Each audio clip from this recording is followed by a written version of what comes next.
আসসালামু আলাইকুম সবাইকে। আমি দেওয়ান ফারজানা। কি অবস্থা, সবাই কেমন আছেন? হঠাৎ করে ওই দিন আমার চাচাতো বোন দুনিয়া থেকে চলে গেল।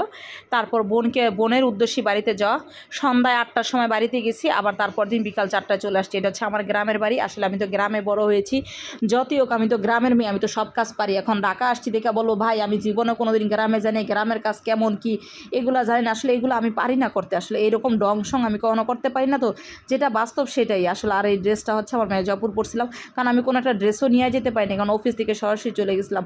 আসলে বাড়িতে কেন যাই জানেন? বারবার ছুটে কেন যায়? আব্বা আম্মা কিন্তু নাই, 5 বছর ধরে দুনিয়া থেকে চলে গেছে, কিন্তু শুধুমাত্র বাড়িতে যাই একটাই টানে, যদি মনে হয় আব্বারে দেখতে পাই, যদি মনে হয় মাকে দেখতে পাই, যদি মনে হয় তাদের স্পর্শ পাই। আসলে গ্রামে বড় হয়েছি তো যতই হোক একটা টান ভালোবাসা তো থাকি, আর যতই হোক একটা নারীর টান একটা এইরকম একটা টান তো থাকে, তাই না? আর আমার কাছে সবসময় মনে হয়, আমি মনে হয় বাড়ি গেলে দেখবো রাস্তার মধ্যে আমার আম্মা দাঁড়ায় আছে, রাস্তার মধ্যে আমার আব্বা দাঁড়ায় আছে। আসলে এই কথাগুলো আমি কখনোই কাউকে বলতে পারি না, কারণ আমি আমার আব্বা আম্মার অনেক ভালোবাসা পেয়েছি।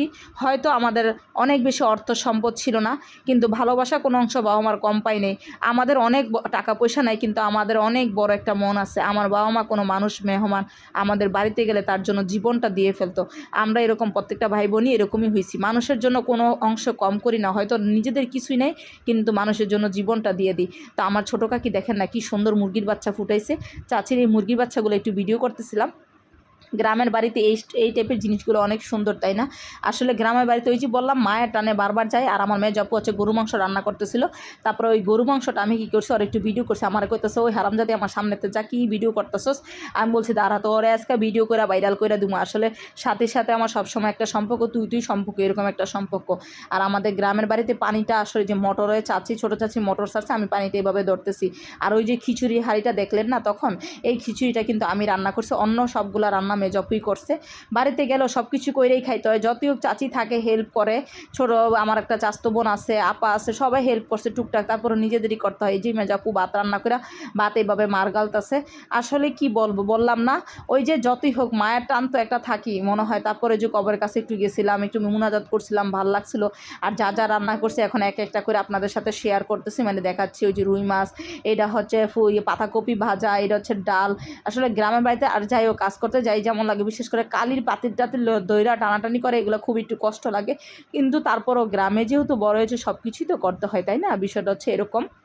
আর আমাদের গ্রামের বাড়ি ভিডিও দেখে কিন্তু কেউ হাসাহাসি করবে না, আর আমাকে দেখে তো কেউ ভুলেও হাসাহাসি করবে না, কারণ আমি বললাম না মাত্র আমি 12 থেকে 13 ঘন্টার জন্য চাঁদপুরে গিয়েছিলাম। আমার একটাই ছোটো চাস্তো ভাই, এই ভাইটা যদি যখন বিয়ে করে ফেলবে তখন আর বোনদের ভালোবাসবে না। এখন যেই ভালোবাসাটা দেয় এই ভাইটার জন্য আর আমার ওই চাচিটার জন্যই শুধুমাত্র বাড়িতে যাওয়া, কারণ আব্বা আম্মা 5 বছর ধরে নাই, তারপরে তো বাড়িতে যাই তো।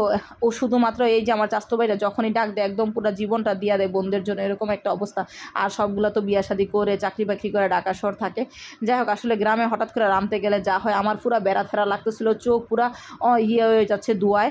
এইটা আমার ভাই আমার লগে হেল্প করতেছে, কারণ অনেকগুলো খিচুড়ি, 4 কেজি চাইলে খিচুড়ি, সবজি, ডাল সব কিছু নেই। যে এটা হচ্ছে আমার ছোটো কাকি, আমার চাস্তো ভাই, এখানে হচ্ছে আমার চাস্তো ভাইয়ের ভাই বোন, আমার চাস্তো বোনের ছেলে মেয়েগুলা। তো আমার গ্রামের বাড়ির ভিডিওটা আপনাদের কাছে কেমন লাগছে অবশ্যই কমেন্ট দিয়ে জানেন, কারণ আমি চেষ্টা করেছি আপনাদের সাথে আমার গ্রামের বাড়ির ভিডিও দেখাইতে। অনেকে কিছু বলতে পারেন, যাই হোক কে কিছু বললো, আমার কিন্তু এগুলো আসলেই কিছু আসে যায় না, কারণ আমি ফারজানা কি এটাই আপনাদের সাথে তুলে ধরলাম। এটা হচ্ছে আমার চাস্তো বোনের ছেলে, আমি ওকে ডাকতেছি বাবা বাবা করে, একটু তাকাচ্ছি যে সাইমাপুরই বড় বোন চলে গেছে দুনিয়া থেকে। যাই হোক আলহামদুলিল্লাহ আমার বোনকে আল্লাহ ব্যস্ত নসিব করুক। আমি আপনাদের সাথে একটু আমাদের পুরো গ্রামের বাড়িটাই, মানে আমাদের অংশটুকু, আমার আর আমার চাচিদের অংশটুকু দেখাইছি। পুরো গ্রামের বাড়ি অন্য ভিডিও আপনাদের সাথে শেয়ার করছিলাম। তারপরে হচ্ছে যা যা করলাম, গ্রামের বাড়িতে কিন্তু প্রচুর শীত ছিল বিশ্বাস করেন। তো যাই হোক আসার সময় হয়ে যাচ্ছে, আসার সময়টা অনেক কষ্টের, বিদায় সময়টা অনেক কষ্টের। আমার ভিডিওটা কেমন লাগছে অবশ্যই কমেন্ট দিয়ে জানাবেন। আব্বা আম্মা নাই তো এই জন্য আর থাকতে পারলাম না।